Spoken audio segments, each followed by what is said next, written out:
Teka, naka-video to. Huwag kang tumawad dyan, ito yung naka-video. Ano ang masasabi mo ngayon? Masarap ba? Nasa airport na po kami at nasa McDonald's sa labas ng airport.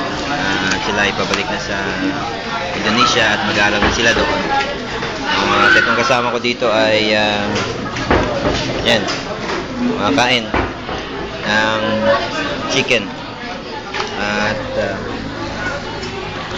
ako naman ay chicken nuggets yung aking in-order.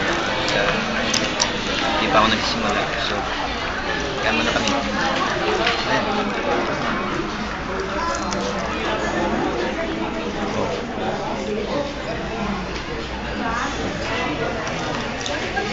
Ay, airport sa labas.